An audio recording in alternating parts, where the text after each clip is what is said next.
mock that was released just today by Jeremy Wu of Sports Illustrated. So he went in, of course, they do all the stuff where they, in case you don't know these prospects, which, we all know them because we've been doing this for months. Kobe White at 7 to the Chicago Bulls. Pretty much where we would expect.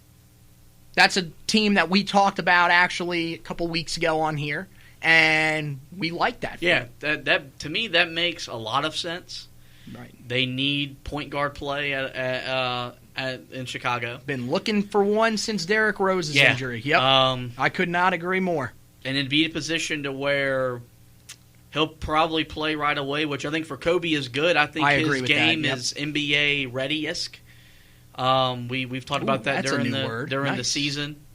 Just some of the step back moves that you saw, and some of the way the move against Duke in the Smith Center where he drove through 4 guys it's unreal. But like in the NBA, that's what you expect out of your point guards, is for you to single-handedly break down a defense, and so I like that.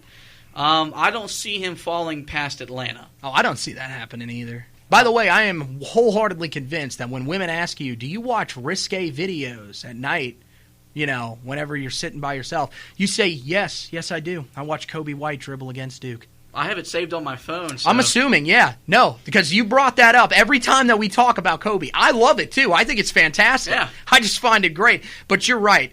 I don't think he's going to fall past, if they stay where they are, he will not fall past the second Atlanta pick. It won't happen. That's just where he's going to go. It's pretty much Chicago or Atlanta, in my mind. Right. Unless someone trades up that we're just not seeing, which I don't know. Is there really anybody lower that is dying for a point guard? The only team that needs a point guard is Phoenix, but they're wanting a veteran. Okay, let's pray that does not happen. Please do not let that happen. And we haven't seen, with New Orleans now acquiring the 4 pick, that they haven't shown interest in drafting Kobe White at 4. They are probably staying away from point guard altogether. Yeah, remember that Darius Garland, who we were talking about, might be, teams might be deciding between Kobe and Garland. Yeah, it looks like Garland's going to go first. Exactly. So, yeah, I'm with you. I think Kobe falls no further than the second Atlanta pick, which is 10. Mm-hmm. Yeah. I agree with that. Moving on to Nazir. Nazir is 15th to Detroit. Do you like that fit? We were talking pre-podcast. That, to me, doesn't make a whole lot of sense. For me, hoping him as a player individually, I don't like that. We've talked to him about going to a place that you're going to see player development at a premium. We haven't seen that in Detroit when Stan Van Gundy got back into coaching. Maybe with I'm blanking on their head coach's name right now at the moment, the former Raptors head coach. Dwayne Casey. Dwayne Casey. Maybe under Dwayne Casey you would see that, mainly on the defensive end. You would maybe see Nazir a little grow. But we're worried about him becoming a better offensive player in a game that is all about scoring the ball. Right. So for him at 15, I'm not a fan of that. I think it's okay. They are a playoff team. They're a team that, as you mentioned, has a coach in Dwayne Casey that is very respected. Last year, he won the Coach of the Year and then was fired the next day. So, the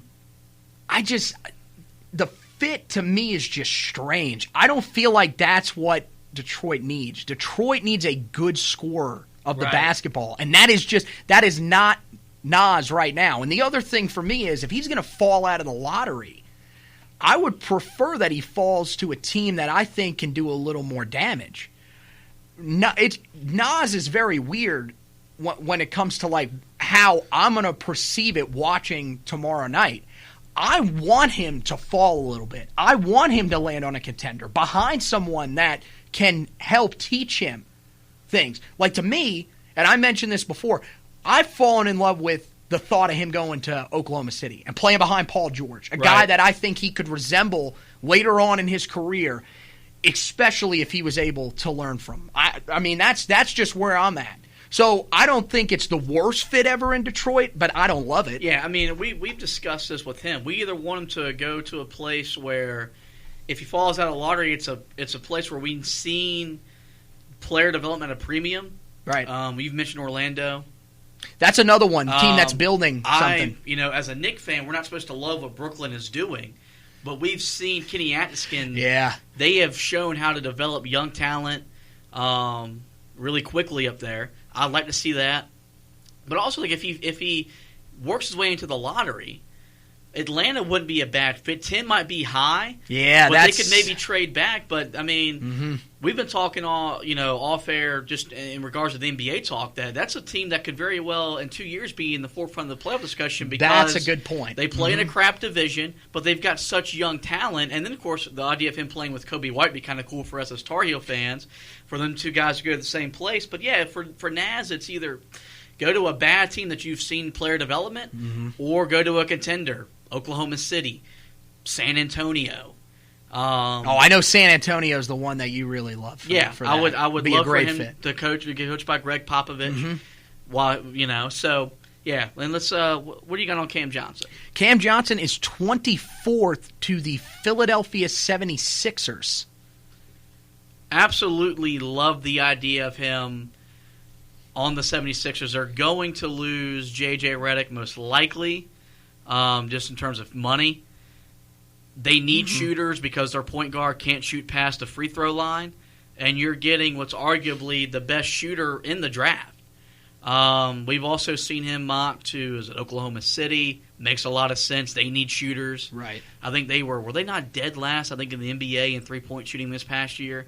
I would not doubt that with how many shot attempts they've had. So, I'm looking at you, Russell Westbrook. That's right. But I'm all aboard the Philadelphia train. Mm-hmm. You know me, I love that Philly team in general. We are Knicks fans, by the way. I just wanted to let you guys know that because we've mentioned that we love what the Nets are doing and we love what the Sixers are doing. Two teams in the same division that the Celtics getting better without Kyrie. I mean, it's we're all just sitting here watching. So, and you and I've talked a whole lot about, and I think Cam Johnson is going to be a really good pro. Mm-hmm. He could very mirror NBA. What Danny Green is doing now, which is you're going to stand on the 3-point line, shoot 38 to 42% from behind the arc, be a half-decent defender and a willing rebounder, and you've got a spot in this league. For a guy who showed up in Carolina that was all he could do was shoot, who could now potentially carve out a 10 to 12-year career in the NBA. And I think the biggest knock that's come out of him in this whole draft process is, well, he's already 23 years old.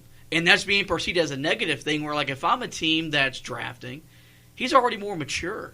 Right. He's older. He understands life more. He understands the game better. To me, it makes him more of a draftable player. Well, the NBA is all about upside. That's what everybody wants in these kids. They would rather let me give you an example. If you had to take the more polished player right now that's going to affect your team today, who are you taking, Cam Reddish or Cameron Johnson? I'm taking Johnson. Cameron Johnson. But if you look down the road and Reddish can eventually become the player that many thought, which is what a lot of people think because they think his NBA game is going to be better, then that's how a lot of people look at it. And okay, that can work.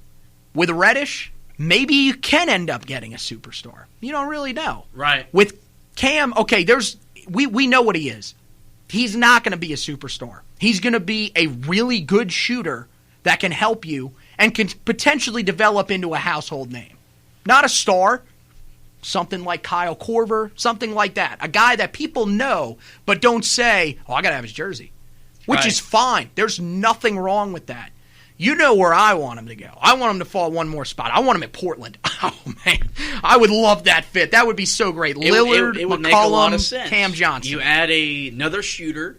Right. And we're not going to dive all into the NBA right now. The West is going to be vastly different with the fact that Golden State's going to be not Golden State next year without Durant, without Klay Thompson. Right. They're out for the whole year. Yeah. Most likely. That could also make it very interesting for them. They could be a candidate to move up and take Cam because Cam is a guy that fits what they want to do. Now, he's got to move without the basketball a little bit better. But, I mean, you're getting a guy that's a veteran They love those types of players that no one's talking about. Yeah. Kevon Looney, Patrick McCaw. They make these guys into really, really good players. Cam Johnson could be that guy, especially for this year, and then going forward, he could be a piece off your bench, that would end up being more than just a, regular Warriors bench player. Exactly. Yeah, no, and so, anywhere from, Oklahoma City, San Antonio, Philadelphia, Portland, and Golden State, they make a lot of sense for him individually and for that team collectively. Is there anything else we need to get to in the NBA before we touch on recruiting before we get out of here? Well, okay, so I want to read to you the other mock drafts that we got here, just where our guys are going. So this is CBS Sports mock draft. This just came out today as well. This is from Reed Forgrave, who is highly respected in the draft industry. Kobe at 7 to the Bulls. That's almost a lock, I'm going to tell you. The Bleacher Report's got the same thing. Nas Little at 9, which is kind of high, but it's with Washington, who we heard he really impressed when he went. Had a very good workout. For his workout. And then they have Cam Johnson, and keep in mind, this is fresh today. He has him going to Memphis, which I think would be interesting. At 23 with their second first-round pick. With the second one from the Jazz, which would be interesting because they do pick earlier in the draft, and they're looking at a guy in Ja Morant who we think could be a star. And they need shooting. As much as any team in the league, they need a guy that can put the ball in the hole. Makes some sense. So then you go to the Bleacher Report mock draft. If I can get it to pull up here. It's wanting to work slow. And, well, this one was done before today. So they had Cam Johnson at 23 as well, but it was to Utah. So now that could change. I don't think he'll fall too far, and who knows? That could still be the pick at that point. Kobe, still at 7, like I said, makes a lot of sense. People loving him. This one is interesting. They have Nazir going 13 to Miami, which is strange. To me, the fit isn't there. I think that if he goes there, he's going to be like Justice Winslow was when he got drafted there. But I hate to say it, and I hate to compare him to a Duke player. Oh, no, I don't that's like the first fit. thing that popped in my head. I don't like the fit. Justice Winslow. Mm-hmm. But Eric Spoelstra's proven he can coach at a really high level. I doubted him for many years, but he has done that. Yes. I just don't think it makes sense for Naz individually. But he gets him into the lottery, which we can just add to our lottery stats as a program and boast that. But that's interesting. I haven't heard Miami at all. It's kind of been a little bit later, and the Washington thing is fresh just because he had and I watched some of the workout highlights, and he had a really good workout. I think 9 would be high for him there too. I do. Anyway, we're going to wish those guys the best of luck. It's going to be fun to... We'll be watching. Yeah, we're going to a draft party tomorrow night. That's right. And the main reason why I asked you to go was, our Knicks are picking 3rd, and we're going to a Charlotte Hornets draft thing because they're the local team in the area. I wouldn't get too excited about the Knicks or Hornets. But it's really... draft. That's not the reason to get excited. Yeah, I want to be there because we've got guys that are getting drafted. Right. We've got a chance to have 3 first rounders. First time in a while that we've really had this much excitement around on draft night. Yep. It's been since after the 2016 title game, and that was me watching in the second round, hoping my guy Marcus Page or Bryce Johnson got picked up. Right. It's going to be a fun night for basketball fans and for Tar Heel fans collectively. We'll go ahead and wrap up with some recruiting. And Carolina did offer a player in the 2020 class, Cameron Fletcher, earlier this week. He's a number 33 ranked player in the class, so this is a highly regarded prospect being recruited by just about every major basketball factory you would imagine. Mm-hmm. And the number 7 small forward in the class, so it would be a wing player, which Carolina's going to need after next year. That's right. When you look at all the transfers you have coming in, they're just here for a year. Brandon Robinson, believe it or not, is a senior. He's gone after next year. So that's going to be a part of a big part of the recruiting focus for this coaching staff moving forward. Was reading some notes on him. He's a guy that's got to develop a better jump shot, but he really excels at putting the ball on the floor and getting to the rim with his size and length and finishing at the basket. You were going to look up, did we have a player on campus this past weekend? We did. Actually yesterday, we had Bryce Thompson, the combo guard, 5-star combo guard in the 2020 class. He was in for